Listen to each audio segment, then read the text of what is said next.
Please welcome to the Castro stage Liz Garbus to accept her award and introduce the Fourth Estate.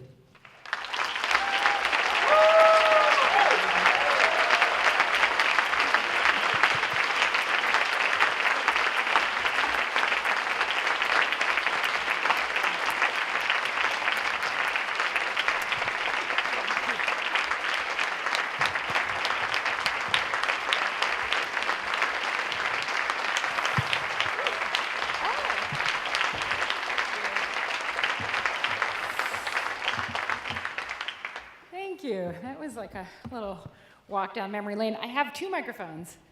Yeah, should I use both? Sure. Okay. Well, thank you so much to Jay and to Lexi and to the San Francisco Jewish Film Festival for inviting me here. It's such an honor to be here in this theater, in your amazing city, showing the Fourth Estate tonight and receiving this award. As Jay mentioned, you know, the First Amendment is in my DNA. And as a child, not just my father, but also my mother encouraged me to fight and argue and speak my mind at the dinner table, and it's continued through my filmmaking career.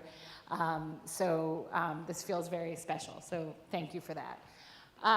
You know, we're living in a time where the truth itself is under attack, and I think the President of the United States said yesterday or the day before that, you know, what you're seeing and what you're hearing is not what's really happening. And, you know, it's funny because it's absurd, but it's actually also quite dangerous. Hannah Arendt wrote in The Origins of Totalitarianism, just to pull up a light, you know, reference for everybody. She wrote, oh no, where was that? She wrote,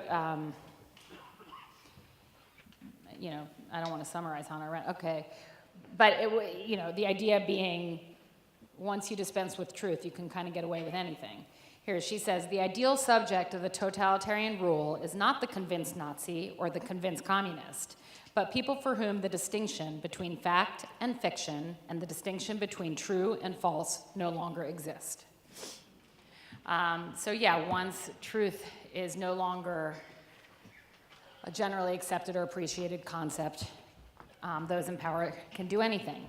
So after Trump was elected, I decided I wanted to try to make a film about those folks who were out there getting up every day to create the first draft of history, writing newspaper stories. And I want to thank also the New York Times for allowing me in. You know, they could have closed the gates and circled the wagons.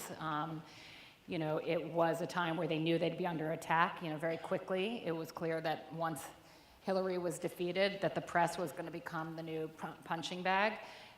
So they were very brave to let us in with no strings attached. And I got to see what they did every day. They make mistakes, they're fallible, but it's a noble profession, journalism. And so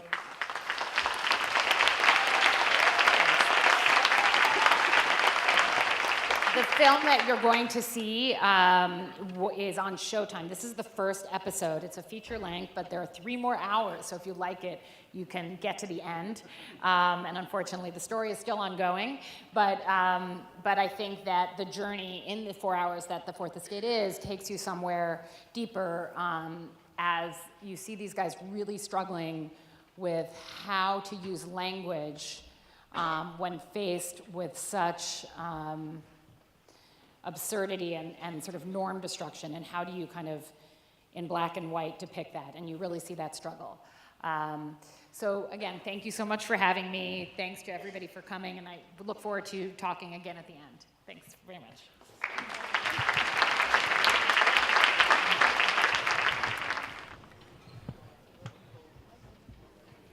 Exit. This is so fun to not be on Bonni the other side of Cohen. this. Stop it. Utterly love this. Wow. Well, I just rewatched this today, and I'm a huge fan of your work. I've always been, as you know. We're also friends, but I can be a fan as well. And likewise. And I was thinking about our talk today, and I was thinking about the Freedom of Expression Award and what some of the common threads have been through your work. And I always see your humanity in your films, from the farm all the way out. And I'm wondering if you could talk about that, how you do that search for your own humanity to express yourself as a director in these very diverse kinds of films, and in so doing kind of bring a commonality to them, because there is one. I don't know. No, I think, well, thank you for that. I mean, it's kind of a question of how do you make films about humans that aren't filled with their humanity, right? I mean, it's like that. Well, plenty of people do it.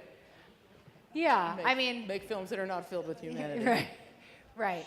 So, I mean, I've never made films about people I don't like or I can't find a commonality in, which doesn't mean I think they're heroes or that they're perfect or that they're flawless, but I can find, even with the folks who were, admitted murderers who were serving life sentences. Hold it here. Try this. Okay, is that better? I'm sorry. Okay. I thought you guys were getting mad at what I had said. She said she couldn't find commonality with convicted murderers. I could. Well, no, so the question was about finding humanity, and I suppose for me, I always make films in places where I can find those things that I connect with and relate to, and even in the farm where people were serving admitted, people who had committed murders and rapes and were serving life sentences, what you learn over time, and then you're meeting these guys 20, 30 years out, what you find is a person is not equal to their worst action, and that you find these different ways in which you connect. That's not to say that if it was a serial killer or a psychopath, I would have found that connection. But most of these guys serving life sentences were kids who had done something horribly wrong, but in many other ways you could find 10 different ways in which they were like everybody else. And so, and then looking forward, I mean, I made a lot of films in the criminal justice system in the beginning, and it was very much like one film led organically to the next. I spent a lot of time in the farm. For those who don't know, is a film at Louisiana State Penitentiary in Angola, which was a former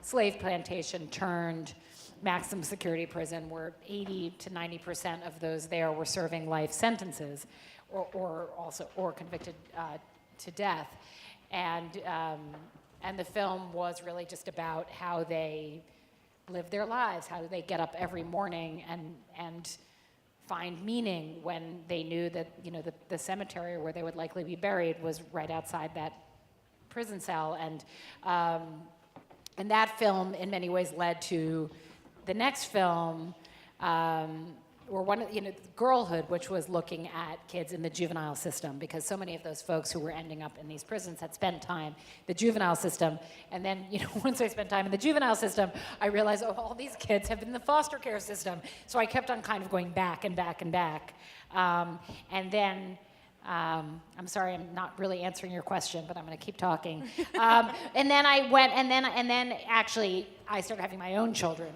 and it became harder to make those kinds of films in my life because I couldn't organize.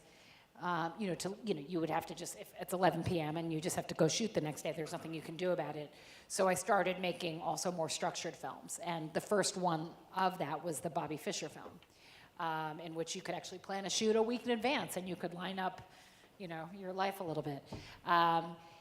But your question was really about the humanity, and I think it's that I could also rephrase it a little. Yeah. So it's about the humanity, but it's also about you finding your truth. I mean, this is about you're an award-winning Freedom of Expression Award holder now, and all of your what I've seen in all of your films is an attempt that you've made, I think, largely very successfully, to really shine a light through a different lens on something that not only maybe you knew already, but that we all thought we knew also.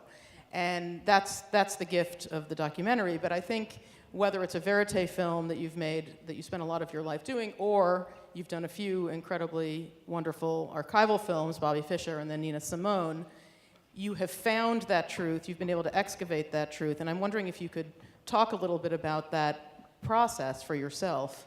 Yeah, well, I think with those films, sort of like those folks who are, at Angola or otherwise, there's an assumption. We think we know them. We think we have an understanding of them. They've been judged and put in certain boxes. And what's wonderful is to sort of peel back that layer, those layers, and see, you may think you're peeling back the layers of the onion, but then there's actually a nice fruit in there. And it's not, something it's completely not so different. oniony after all. I mean, for instance, Nina Simone, those who grew up knowing her music and those who knew her personally, if you asked them about her, they would talk about how difficult she was, how impossible, how crazy, the kinds of language that was used to describe her was generally, had a very negative overtone. Of course, people loved the music and she was the high priestess of soul, but as a person, there was this evaluation of her that was quite harsh. And peeling away at that was what was interesting to me, and getting behind those judgments to her inner life, which made her, yes, appear difficult to people, but when you understood her struggle, it didn't seem so, it seemed pretty understandable. And it was also Bobby Fischer. A lot of people had an idea about Bobby Fischer. What was that moment like? And in fact, his life was so complex and so interesting, and it taught us so much about the world in that moment and the Cold War, in the same way that Nina Simone's life taught us so much about the civil rights movement, and those films are telling us so much about our country through these incredibly lived lives. Tell me about that excavation a little. So just as a point of comparison, like with Nina Simone, you had hundreds and hundreds of never-before-seen archive, right? And you had to find that story in order to find the character who was not the character we all thought we knew, but in fact a true civil rights activist, in addition to everything else she had done. And those scenes that started to kind of become the scaffolding of the film, you had to do that with archive there, but with Fourth Estate, for example, you had hundreds and hundreds of hours of verite footage that was collected in the field right before your eyes, but you still had to go in and find that story and create that scaffolding. Is that the same process with archive as it is with verite for you? For me, it is, and I think when you look at those films, they're so different. But for me, the process, there was something, very, very similar. With the Nina Simone film, we started with the archival process. We didn't shoot anything until we had kind of gathered and traveled to places where she had made recordings with people, and we gathered everything back and brought it back to New York, and so we started in that listening process. And I don't know how many people have seen the film, but we came, thank you, and the greatest screening ever of that film, and I traveled a lot with that film, was here in San Francisco. It was an amazing, in the Castro rather, it was an incredible screening. But in that film, we just, and for instance, when we saw the scene where she's walking out on stage in Montreux, and she's kind of looking around, and there's this incredibly tense silence. It became very obvious to me early on that this is where we start the film, because you're looking at this person and you're wondering what is behind that silence. And that became... And you're also wondering what she's going to become in the film, right? What's going to be disclosed about her. And that is, right, that is the question, that silence, that who is that person? That became the organizing principle of the film. And then, of course, finding this Maya Angelou essay on Nina Simone, which gave us the title, What Happened, Miss Simone. And of course, the film doesn't answer that question. There is no one thing that happened. There are many things, but we explore many of them. So in the same way that the Fourth Estate was, okay, go out and collect and then come back, Nina Simone was the same. We went out and we collected, and then we came back. And then in the edit room, if it's like you have a mound of wet clay and you're trying to find the shape of, you have to make a vase and you're looking for that shape in there, you find it in, your hundreds of hours or tens of hours or whatever it is. Why do you think the New York Times gave you access at this particular moment? And maybe you can tell everybody what you said to them on that day in November when you felt like you had to do something in this moment. Yeah. Well, I mean, should we talk about how it all started, where the film came, how did the film start? Yes. Okay. Let's.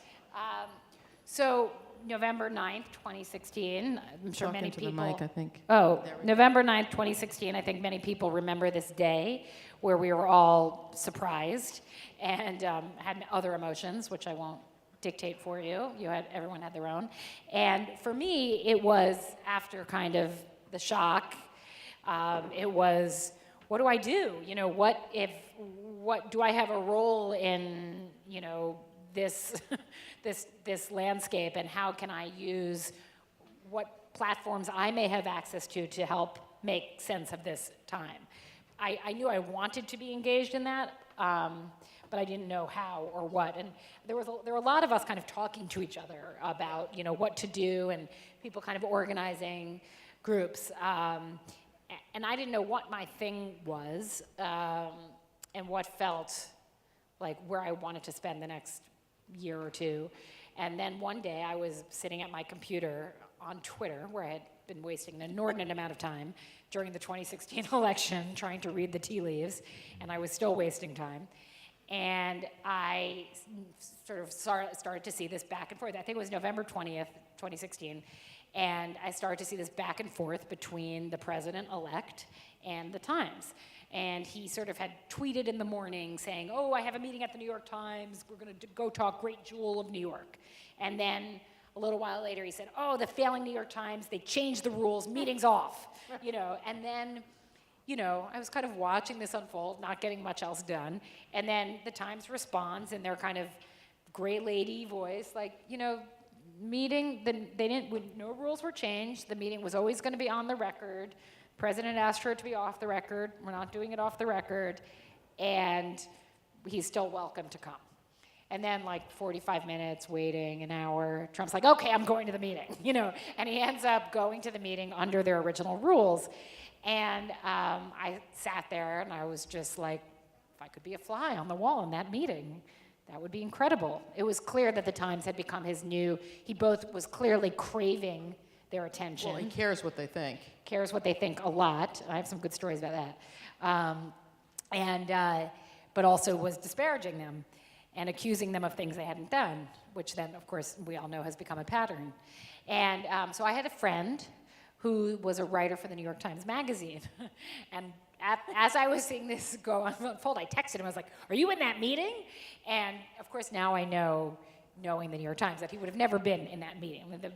The Times, there were very specific people who would have been in that meeting, and a New York Times Magazine writer was not in that meeting. But in any case, I said to him, would anybody ever want to let me go start shooting there? How the Times is going to deal with this? And he said, I don't know, maybe, but this is the guy you should talk to. And he emailed the guy, and then the guy responded. And by December, I was sitting in their cafeteria talking to the guy, Sam Dolnick, who's a great editor. He was launching The Daily, their podcast. So he was really thinking about the Times in a sort of more in the digital world.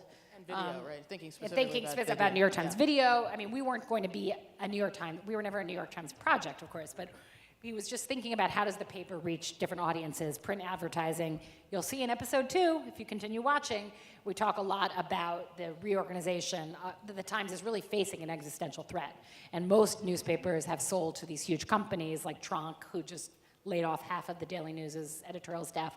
This is what's happening in a lot of newspapers. The Times is still trying to be this family-owned business, the Sulzberger family who's owned it forever. Right. In any case, that then led to me going to sit with Dean Beckhay, who you've met in the film, and some of the people on the corporate side. And I just said, look, this is going to be the story, an incredible story. You guys are going to be under attack. Whatever your critics are going to accuse you of, it's probably not as bad as they're saying.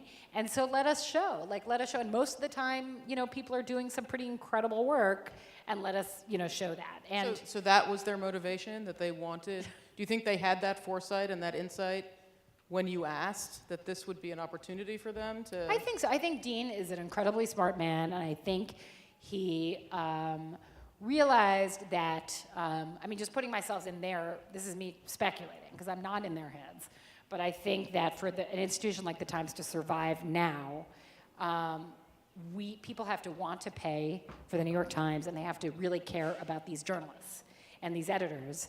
And I think that they calculated that showing these folks, even if it was going to have to be warts and all, and in episodes 3 and 4, Glenn Thrush, I don't know how many people followed his story, but there was, he was exposed for some sexual harassment. So there were warts that happened.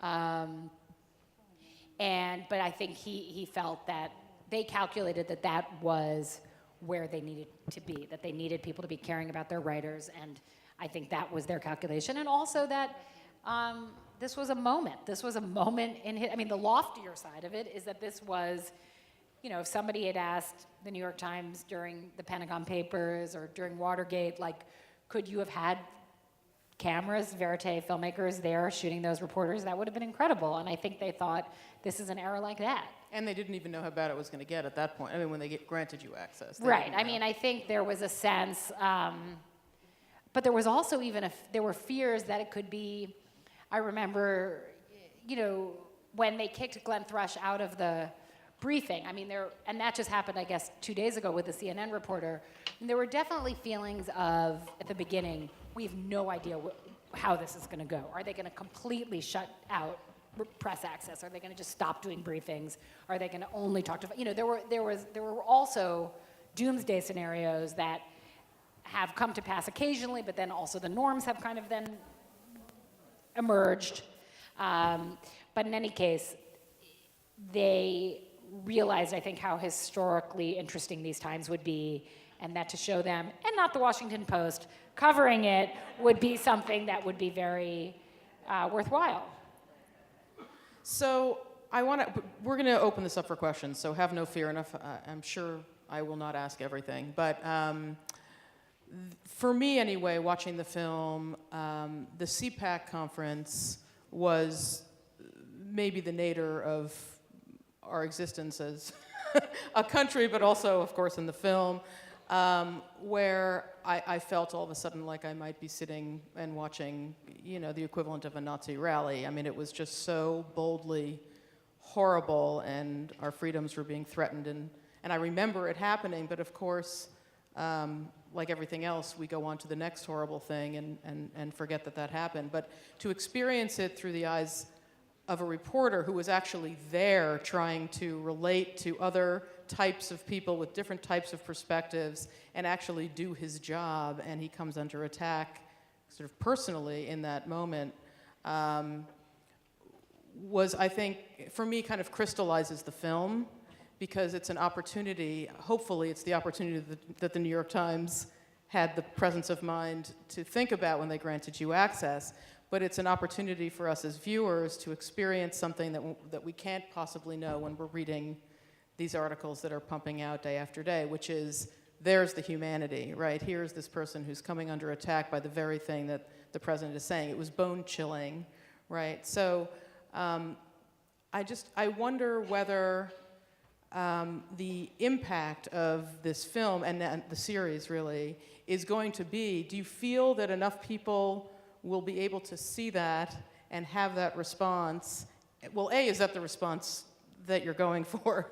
And B, is it enough to make some shift, some kind of change? Because it feels like it's, even when I see a bone-chilling scene like that, which feels like nothing I want to see in my lifetime, I still question whether it's something that can make a difference. Yeah. I think you asked a lot of questions in there. I did. I can break it up for you if you'd like. No, it's okay. That was, I think that was the first time Trump had called the press the enemy of the people. And it was shocking. And now we're a little bit used to it, which is also, terrifying. In later scenes, we had people at the rallies turn around and point in the faces of the journalists saying, "Why do you hate our country? Why do you hate our president?" And you felt that, just with one tiny little gentle push, it could explode into violence.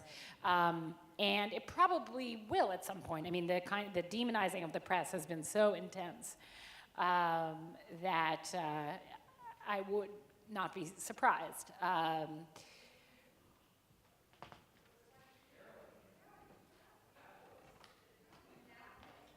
Right. Yes. I was talking about at a Trump rally in the pens where the journalists are. But we will open up to questions. My response is that scene, the enemy of the people scene. What's really incredible, and this is kind of, I guess, the idea of making a film like this, or really making any film, is that when Jeremy Peters is going around and shaking people's hands at CPAC, they're like, oh, you're from the New York Times, like this. And then they're like, but you seem sort of okay. Seem normal. Right. So the hope is when you make a film like this, is like, they're like, that somebody who might think, oh, the New York Times is out to get the president, filled with like liars and deep state conspiracists, and that when you see them, you're like, oh, they're just kind of like working moms and dads, and maybe, and you hope they have that one-on-one experience that Jeremy was able to have at some moments in CPAC. But then the question is, who's watching your films, right? And that is what I always ask with all of them. I mean, from Making the Farm, where I was talking about the possibilities of rehabilitation and forgiveness in a society that had forgotten about those values, reaching the unconverted is a challenge for us. And I know that people in the administration have watched The Fourth Estate, but they're not the ones. They know that the press is actually doing a good job. So that's always the question, and what we do is how many people are we going to kind of reach across to, like Jeremy occasionally could do, and say, like, that would be such a valuable scene to right, just have because that. it's just like, you're not so bad, you're just like me and have a lot of the same struggles, and that's what our films are really trying to do. So before we open it up, I just have to, because we're two working mothers sitting here, I just have to draw attention to the parenting scenes in the movie. There were two that I can think of. One was when Maggie is receiving a FaceTime call from her son, who's desperate for her to come back to New York, and I know I completely related to that, and I could feel you in that moment, just like, yes, I go through this all the time, as compared with the early morning donut scene. Matt Rosenberg, who is doing everything he can to get his kids up early enough, get them out the door, and you don't really feel that kind of deep anxiety in that moment. I'm wondering about including those scenes and how important that was to you. Well, it's interesting because Maggie, on that day when that phone call comes in, and it's the first daily podcast, right? And she'd taken an 8 o'clock train, and it was 10:30, 11 o'clock at night, and she's still going. And it's interesting to see people's reactions to her shutting down the daily and taking that call. For me, I was like, you go, like, take that call, and you've worked 15 hours today. And then it was interesting because I've seen people's reactions online, like, well, you saw her sort of putting her kids before her work, and that sort of doesn't look good for women, because and that was so interesting to me because, this woman is working 20 hours a day. It's looking pretty good for women. I mean, it's looking pretty tough for Maggie. And also to see, that working mothers, which we are, the kids are still calling us at work. Like our spouses might be around. We're both married to men, right? They may be around, but the kids, they happen to call us. So it's my edit room time that gets interrupted by the kids' call. I love it. I want it. But it was interesting because some people said, oh, you saw Maggie kind of getting interrupted, but you didn't see the men, because the kids weren't calling the men, and their dads in the same way. And I'm sure there are lots of dads who get called, so don't take this as a thing. But it's just not what we saw, right? Working mothers, I think, do 14 hours more a week of childcare than working fathers who are working the same hours. So that's just a reality. But I really related to, Maggie's got 3 kids. One of them has special needs. She lives in New York. She's traveling to DC. She's got more bylines than everybody. She gets more criticism than anybody for various reasons, which I'm not, debating at this moment, but just that the work is extraordinary. And to see her balance it and take a call for the kid, to me, I was, I thought that was... I thought it was so necessary to see her beautiful and complete life. It was really, really well done. Okay, so I'm sure there are many questions out here, and we can open it up if I can see people. We've got back there.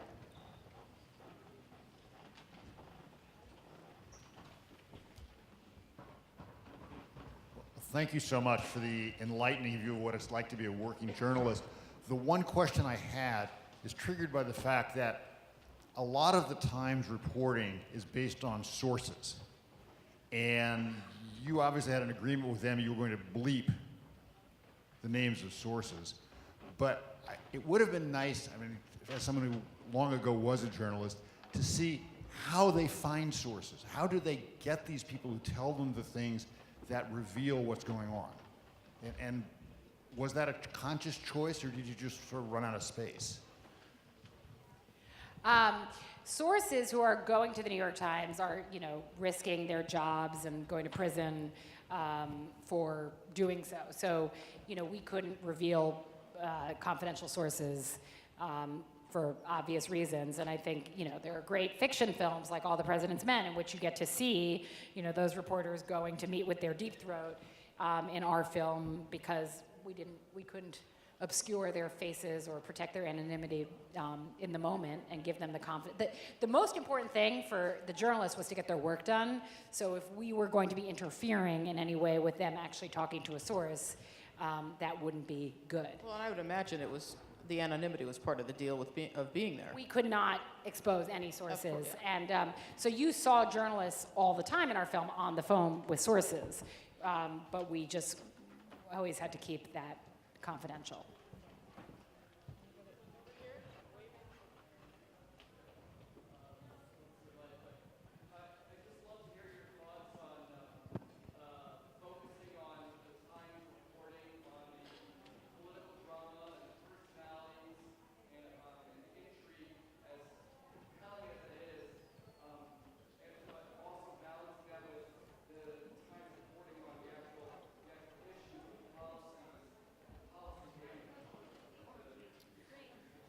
Thank you. Yeah, I mean, there are 3 more episodes of the film, so I invite you to check those out. We go on the road with an environmental reporter. We also go on the road with a woman who covers poverty policy. So you'll see that unfold over the course of the series. It's hard. There are 2,000 journalists who work at the Times, so you could make so many different films there. But as the series unfolds, we do go on the road more in the field. Thank you for a fabulous film. I hope everyone here realizes how important it is that we defeat these Republican congressmen in California. My question is, I was very impressed, including Nunes, I was very impressed by the pace and the pressure under which these people operate. And I kept feeling, how long can they continue to do this? Because this is likely to be a pace that will continue for 4 years. Can you address the issue of how many hours a day people spend and the pressure they're under, and whether they can continue to do this? As a reader of the Times, I'm blown away by the quality of the work they do, but can you continue to do this at this kind of pace for this number of years? Thank you. Thank you for the question. I think it's an excellent question. I mean, I don't, you can see just in this first episode, what people are giving up of their personal lives. But you're right. I mean, you're just seeing the first 100 days here. But the question is, can that pace continue for 8 years, for 4 or 8 years? And these reporters can not make mistakes and, not lose their minds. And it's a great question. I mean, it's something we talk about with Dean Baquet later in the film, and it's a real concern. And they've got to take time off. And, and I think it's not just the newsroom pressure and the competition, but also what else they're doing, being on social media, going on TV, doing dog and pony shows for, the brand of the Times, that there's so much on them, especially these kind of star reporters, that I think it's a real concern. And isn't there a huge difference now between just making a single deadline for print versus, having to beat a press conference that's happening at the White House, having to churn stories out one after the other? Right, and not just beating, a press conference, but also feeling like it's important to have the alert go up on your phone, 15 seconds before the Washington Post alert goes up. Like, that kind of stuff feels very important in their worlds. And the pressure is incredible. I don't really have a good answer for it, except that I know that they're aware of it, and that they've been hiring while there have been layoffs, and again, I keep referring to other parts of the series, but in episode 2, we deal with, they do all these buyouts, and there are a lot of layoffs. But they actually end up hiring a lot more reporters and investigative reporters, so they're beefing up those teams. And there are now, I think, under Obama, there were maybe 5. I can't be quote. They've added many more White House correspondents to the team than there were in previous administrations. Because part of the strategy of this White House is just you create so much news and so much to cover that things lose their gravitas.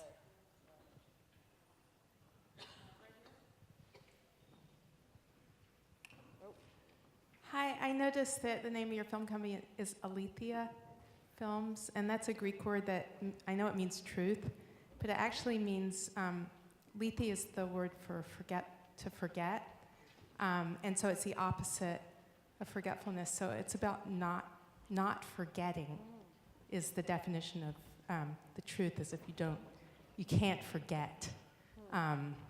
And I think that's really important in the context of your film, because you're reminding us how important it is not to forget these things that you're portraying. And I just wanted to thank you for that and say I really appreciate it. Thank you. And thank you for that comment. And I did not know that. I mean, Aletheia was is not actually my film company, but it was something that was set up for this one project.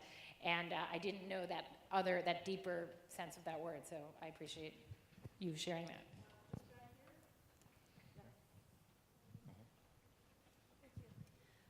Thank you for an amazing piece of work. I look forward to watching more episodes on Showtime, which is my question. How did the relationship with Showtime come about? And did you work with them during the production process, or was it something that happened afterwards? So I started making the film. Everything moved very quickly. I talked about the story of kind of getting access to the Times, and I knew I wanted to shoot day one, inauguration day. So I started making the film without a broadcaster, but it was going to be a very expensive film to make because we were shooting so much. We just had to be around. So we quickly were sort of created a trailer based on our first month of shooting and shared it with some different potential broadcasting partners. And Showtime, came on board very quickly and passionately. And so they were involved from very early on. I just wanted to insert a question because I remember we talked about this earlier tonight. People ask you, well, what did the Trump administration say about, X, Y, or Z scene or the way that the Times covered a particular story? And it is incredible that people don't understand that that's not what documentary filmmaking is about. And I'm wondering if you can talk about that, the distinction between journalism, straight, pure journalism, what these reporters are giving their lifeblood for, and the work that we do, and how we're trained to observe that and the seeking of the truth, but that you wouldn't necessarily leap to find a comment from the White House. Right, it's interesting because I think that people assume that, what they're doing and what we're doing is in some way very close. But I think, it's interesting, what Bonnie's referring to is that, at some point some of the reporters were saying to me, well, are you gonna get comment from the White House on all this? Like, are you gonna give their side of the story about Michael Flynn or Nunes or whatever story we were covering? And of course that was not the style of this film, and it had never occurred to me that I would do that. I mean, I was really making a verite film in a newsroom. Of course everything's going to be fact checked and we're not going to put out anything that we can't, but it was going to be inside this world. And that was something that was hard for them to wrap their heads around. But of course for me, and I'm sure for you if you were in there, would have felt very natural. And it also felt so refreshing. Right. To not have Well, the it was commentary. interesting because we had a bunch of foreign partners like BBC and WDR in Germany and Arte, and they were looking at cuts and they were asking for more Trump. They were like, well, can you put in more press conferences, more of his, a lot more archival? And I was like, no, We have it all around us. Like, we will use it to the extent that the reporters are watching it or that they're responding to it, but I'm not going to just put it in. And it was an interesting thing, but we should see Trump attacking the New York Times. We should see him calling them the failing New York Times and see all of that. And I think for all of us, we don't need to see it, we just know it. But it was an interesting disjuncture between what we wanted to do and what our foreign partners were asking. That is really interesting. Anyone else out here? Okay, right here. My question is about the chilling effect, and it's about what's actually happening with the New York Times and what was happening before the election and where things are maybe more now. I felt that that the New York Times was not reporting on everything that I would have been interested in seeing before the election. There was a legal case that was set for December. I don't want to go into a lot of detail, but I found coverage in the English press, but I couldn't find it in the New York Times. And I was wondering if you could address more about this issue of the chilling effect and what it's like now and what the impact seemed to be before the election. It was. Well, I didn't make a film about the New York Times coverage of the election. So, this film starts on January 20th. It's about the Trump coverage. So I'm not sure, I wasn't around in there to have, I wasn't a fly on the wall to listen in when I guess it was referenced by one of the reporters. He mentioned that there had been a chilling effect as a result of that issue of the security versus the criminal characterization. Yeah, well, they were talking about, the New York Times had published an article in October, as you all know, you just saw this film, but that said that there was not a connection, that the FBI had not seen links between Trump and Russia, Trump campaign and Russia. And, that story obviously has not held up, and they were talking about it, and they were clearly indicating that they had bad, that there was information that had led them somewhere else, and then the FBI corrected it. And so that is something that is, again, I wasn't around for that story and in the behind the scenes of it, but it's obviously an article that has not held up and has been the subject of a lot of criticism. But I think when you're saying the chilling effect, they are talking about something a little bit different. They were talking about national security reporting, and the intelligence agency is going after them for reporting. Again, I wasn't there, so I'm not sure I can give the right detail, but I'm not sure it's the same chilling effect that, I'm not sure what chilling effect you're asking about. Right, and they were talking about reporting during the campaign, wherein, I wish I could quote them so I could explain it better, but wherein the intelligence agencies told them that it was a criminal referral, not an investigation. I'm sorry, I don't know the intricacies of that particular article, and it's a very, very specific article, and I don't want to misquote it, but we can look up the article and talk about it. Anybody else? I can't see. Over there. Ah, yes. There's a guy, there's a man in the back that's waving. All the journalists seem to come across so eerie and so collegial.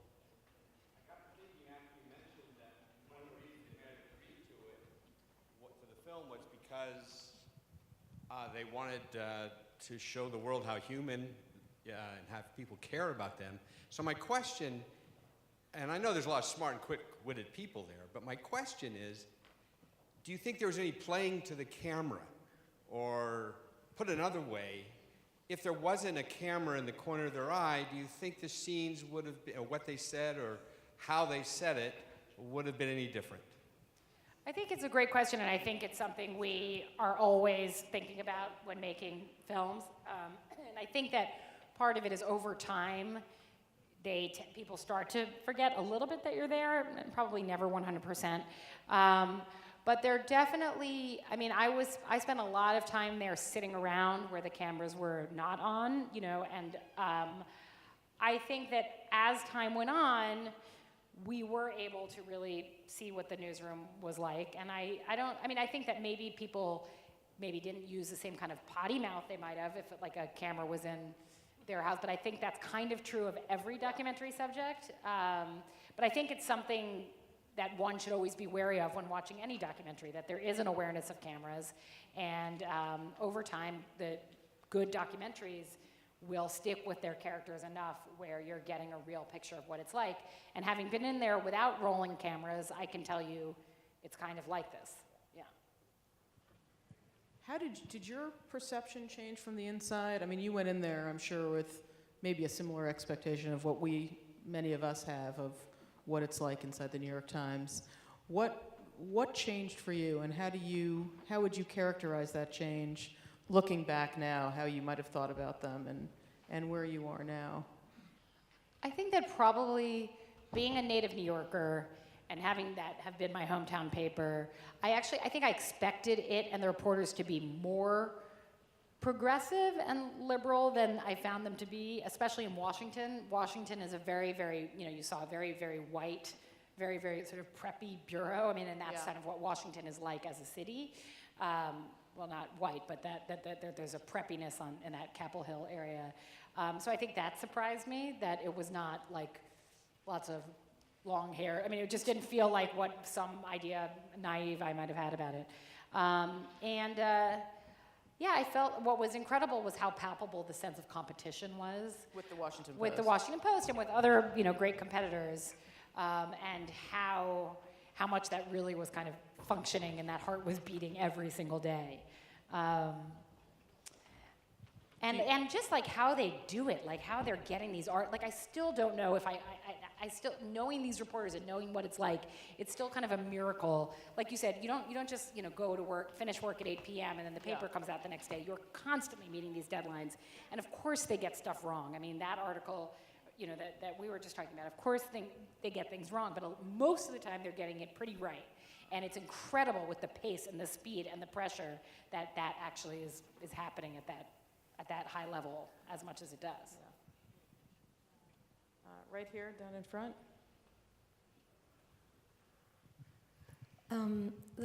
I think what really makes that film, maybe what makes every film, is the editing. But given the volume that you had to go through, it was just brilliant editing. I loved it. But having lived through this reality for the last year and a half, and seeing it is like having a dose of poison. Not that it was a bad film, it was a great film, but it scared me. I really saw the takeover. I saw who his followers are, and I saw the takeover of our country. I saw the fact that they control the Congress, the presidency, and the Supreme Court. And it really scared me, because having been at this festival and seeing what happened in Nazi Germany, it really does scare me.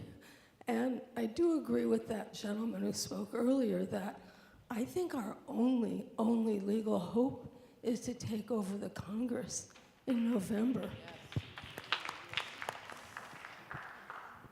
Thank you for that. Maybe one last one. I don't know where we are with time, but I just wanted to ask. I don't know who has the mic. Where are we? I do. Ah, Hi. gave it to your neighbor. Well, I also found it fascinating, but I wanted, before we let Bonni off the stage, also to say that I wish, because nobody clapped about Audrey and Daisy, if you would talk. Please all clap about Audrey and Daisy. I'm sorry? I'm hoping that they have that opportunity now. I'm There it is. Thank you. Thank you. I really wanted to thank you for that, and to ask you to say anything you'd like to say about that film and what's happening with the real people now. Sure. like many endings of films, we had a lot of hope at the end of that film that, everything was going to change and there'd be, that Daisy would be off on her way and finishing college. And she didn't finish college, but she is doing actually pretty well, and she's running her own tattoo business in Colorado Springs. And she is part of an organization called Safe Bay with the rest of the girls that you see in the film. And they do travel the country speaking on high school and college campuses and doing incredible educational outreach. So we're very hopeful that that's made a huge impact on, young populations that have come into contact with them, because what they have to say is very powerful. Thank you.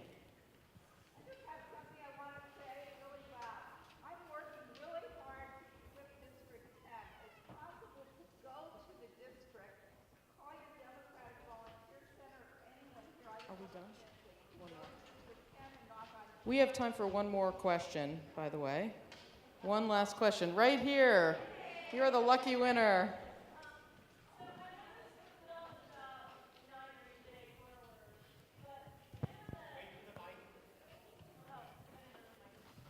I was saying, I know this film is about Inauguration Day forward, and there probably wasn't a lot of time to spend on reflection of how the New York Times handled coverage during the campaign.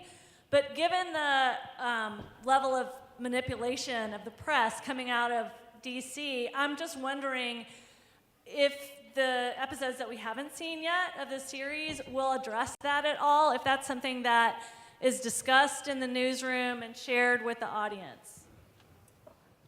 The film is a verite film moving forward from Inauguration Day through really last spring. And as you can see from the first episode, it's following events as they go. I'm sure there will be films examining press coverage in the 2016 campaign. And there are already, of course, many, many articles. I'm sure other people are making films, but that's not what this film is about.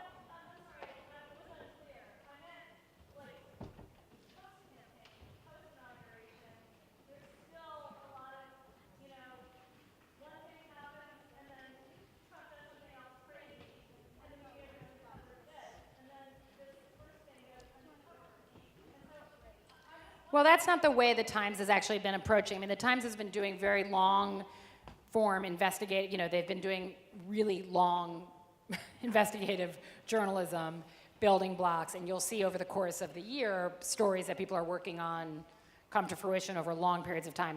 It's not like the TV news. I mean, of course they have different reporters doing different things. White House correspondents are covering daily issues. Investigative reporters are doing much longer term stories. I'm not sure. Yeah. She's talking about bias. I mean, I think it's hard to talk about that, to answer that question without you having seen the whole thing. In the fourth episode, there's a lot of discussion about language. How the coverage gets I think it's a Times? verite film, so you're seeing them make choices about words and about what to put in there, and that is the framing in action. We don't have people commenting on it because that's not the style of this film. But you're seeing it actually happening, right? I think we're out of time, but I really want to thank Liz for being here. It's just been so much fun to have you in San Francisco, and for all your incredible work.